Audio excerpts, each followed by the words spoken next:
السلام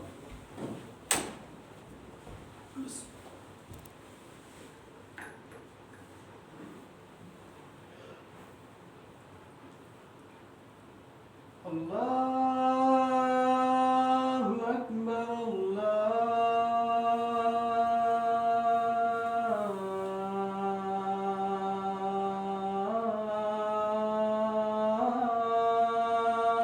أكبر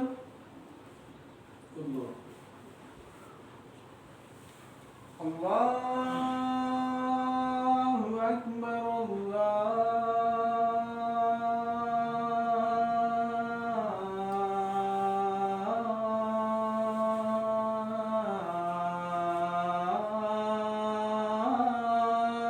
أكبر الله أشهد أن لا إله إلا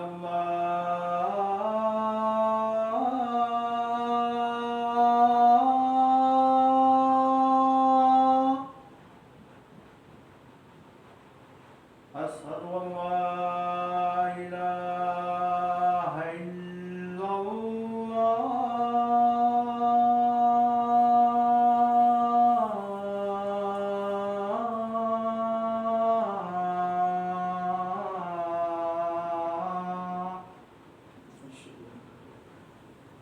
أشهد أن محمدا رسول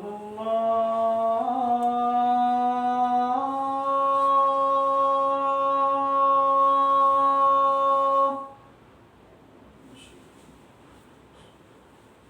أشهد أن محمدا رسول الله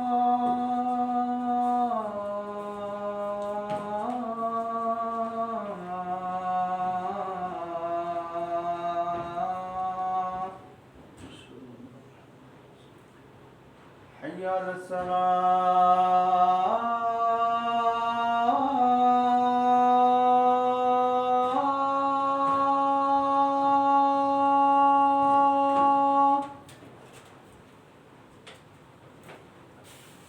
حي على الصلاة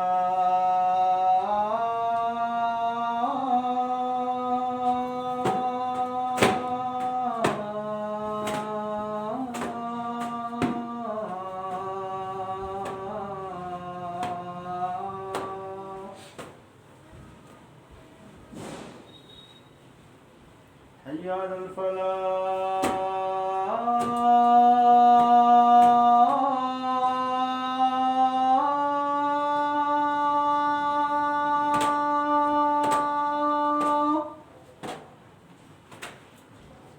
حي على الفلاح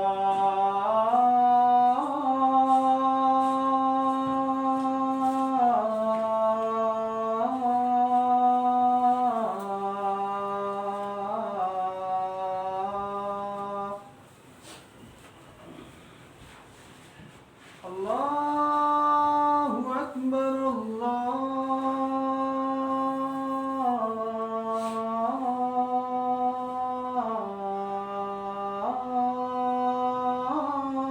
الله أكبر لا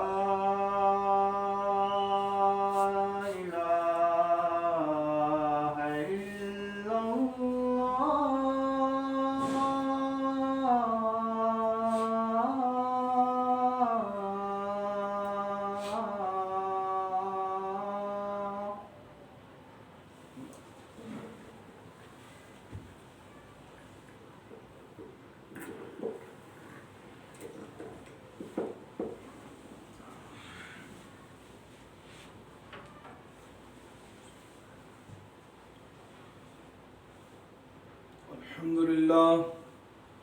الحمد لله نحمده ونستعينه ونستغفره ونؤمن به ونتوكل عليه ونعوذ بالله من شرور أنفسنا ومن سيئات أعمالنا من يهد الله فلا مضل له ومن يضلل فلا هادي له ونشهد أن لا إله إلا الله ونشهد أن محمدا عبده ورسوله أما بعد فإن خير الحديث كتاب الله وخير الهدي هدي محمد صلى الله عليه وسلم وشر الأمور محدثاتها وكل محدثة بدعة وكل بدعة ضلالة وكل ضلالة في النار. وقال الله تعالى في مقامه المجيد والفرقان الحميد: قاف بل أجبوا أن جاءهم منذر منهم فقال الكافرون هذا شيء عجيب أإذا متنا وكنا ترابا ذلك رجع بعيد قد علمنا ما تنقص الأرض منهم وعندنا كتاب حفيظ بل كذبوا بالحق لما جاءهم فهم في أمر مريج أفلم ينظروا إلى السماء فوقهم كيف بنيناها وزيناها وما لها من فروج والأرض مددناها وألقينا فيها رواسي فأنبتنا فيها من كل زوج بهيج تبصرة وذكرى لكل عبد منيب ونزلنا معا مباركا فأنبتنا حب الحصيد والنخل باسقات لها طلع نضيد رزقا للعباد وأحيينا به بلدة ميتا كذلك الخروج كذبت قولهم قوم نوح وأصحاب الرس وثمود وعاد وفرعون وإخوان لوط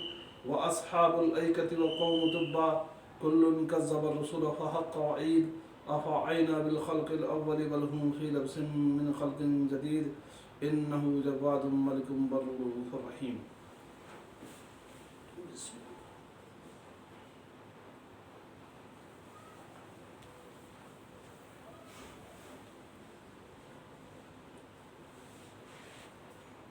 أعوذ بالله من الشيطان الرجيم.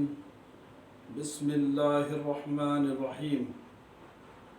الحمد لله نحمده ونستعينه ونستغفره ونؤمن به ونتوكل عليه ونعوذ بالله من شرور أنفسنا ومن سيئات أعمالنا من يهد الله فلا مضل له ومن يضلل فلا هادي له ونشهد أن لا إله إلا الله ونشهد أن محمدا عبده ورسوله.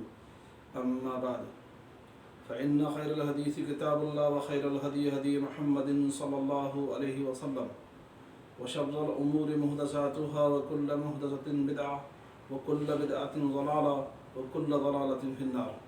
وقال الله تعالى في مقامه المجيد والفرقان الحميد: أرأيت الذي يكذب بالدين فذلك الذي يدعو اليتيم ولا يحض على طعام المسكين فويل للمصلين الذين هم عن صلاتهم ساهون الذين هم يراءون ويمنعون الماعون. تمام قسم کی حمد و ثنا، کبریائی اور بڑائی اس خالق کائنات اور مالک ارض و سما کے لیے لائق اور زیبا ہے کہ جس نے آپ اور ہم سب کو پیدا فرمایا اور پیدا فرمانے کے بعد ہمیں یوں ہی عبث اور برباد نہیں چھوڑا، بلکہ ہماری تمام تر ضروریات زندگی کا انتظام اللہ رب العزت نے ہمارے اس دنیا میں آنے سے پہلے ہی کر دیا کہ ہمیں اپنے زندگی کے اندر کتنا کھانا ہے، کتنا پینا ہے، کتنا کمانا ہے اور کتنا پہننا ہے. ایک بھی چیز کی کوانٹٹی اللہ رب العزت کے متعین کیے ہوئے حساب کتاب سے نہ کم ہو سکتی ہے اور نہ زیادہ ہو سکتی ہے. نہ انسان جو ہے ایک قطرہ پانی کا بچ جائے اس سے پہلے اس کو موت آ سکتی ہے، اور نہ ہی اس کی زندگی کا جو رزق اللہ رب العزت نے اس زمین پر لکھا ہے وہ ایک بھی لقمہ اپنا چھوڑے بغیر اپنی زندگی سے جو ہے خاموش نہیں ہو سکتا، یعنی اس کو موت نہیں آ سکتی، اس کی روح قبض نہیں ہو سکتی جب تک کہ وہ اپنی زندگی کا سارا کھانا اور پینا اور پہننا اور جتنے بھی اموریات زندگی ہیں ان کو اس زندگی کے اندر پورا نہ کر لے، اس تک جب تک جو ہے اس کو موت نہیں آ سکتی. اللہ رب العزت نے ہمیں اس دنیا کے اندر بھیجا اور ہمارے انسانوں کے بھیجنے کا مقصد بھی اللہ رب العزت نے بیان فرمایا کہ وما خلقت الجن والانس الا لیعبدون، کہ ہم نے جن اور انسانوں کو صرف اور صرف اپنی عبادت کے لیے پیدا کیا ہے. جب کوئی انسان کوئی چیز بناتا ہے یا کوئی چیز موڈیفائی کرتا ہے تو اس چیز کے بنانے کے پیچھے جو ہے کوئی انسان کا مقصد ہوتا ہے. کوئی بھی انسان ایسا دنیا کے اندر عبث کام نہیں کرتا کہ اس کام کے کمپلیٹ ہونے کے بعد میں اس چیز سے کوئی بھی رزلٹ حاصل نہ ہو.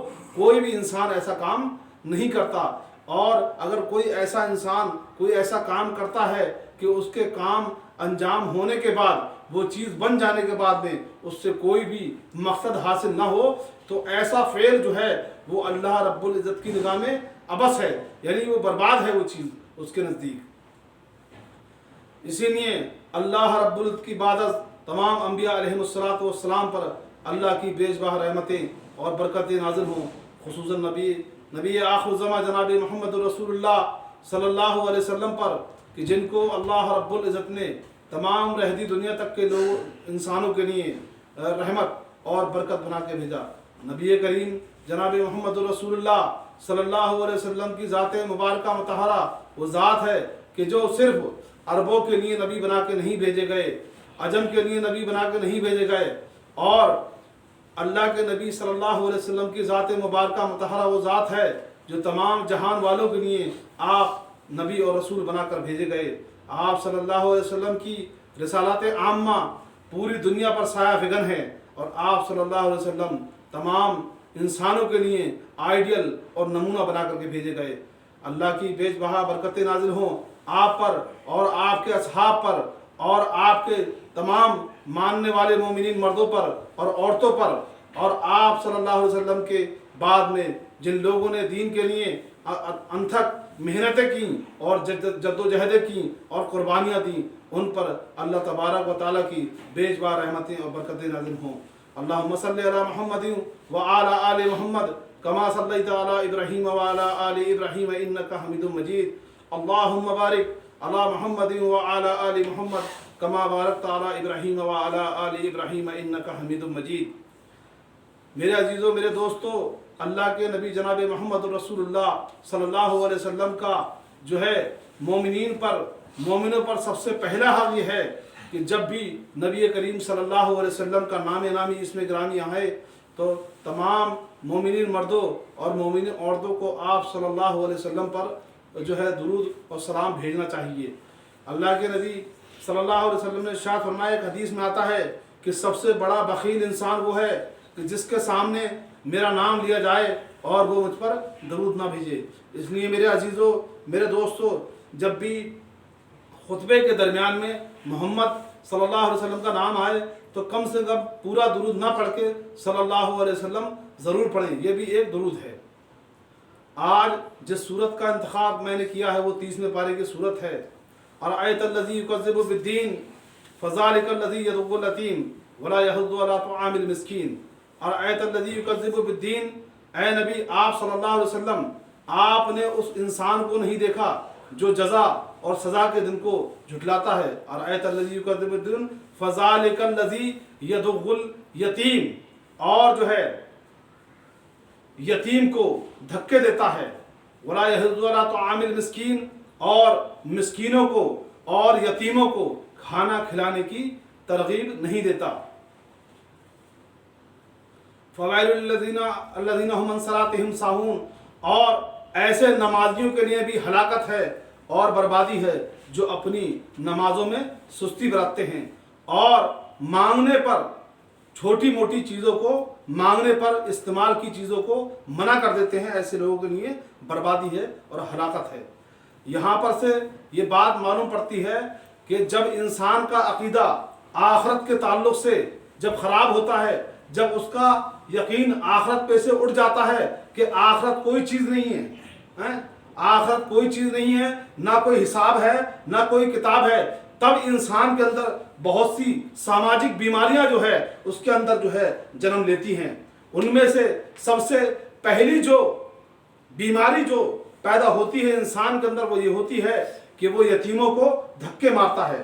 آپ کو بتاؤں کہ جب نبی کریم صلی اللہ علیہ وسلم کی بعثت عرب کے اندر نہیں ہوئی تھی، اس وقت عربوں کا یہ معمول تھا، جب وہ دیکھتے تھے کہ کسی کا باپ مر گیا اور اس کے پیچھے اس کے بچے یعنی یتیم بچے بچ گئے، تب جو ہے وہاں کے جو مطلب جو ہے قبیلے کے اور اس خطے کے جو مالدار اور جو طاقتور جو لوگ ہوتے تھے، ان بچوں کو، ان یتیم بچوں کو ان کے گھروں سے دھکے مار کے باہر نکال دیتے اور ان کی ساری پراپرٹی پر اور ان کے سارے مال پر خود قبضہ کر لیا کرتے تھے اور کہتے تھے کہ اب تمہارا یہاں پر کوئی نہیں ہے۔ اور اس کے برعکس جو لوگ ان یتیموں کی کفالت کرنے کے لیے تیار ہوتے تھے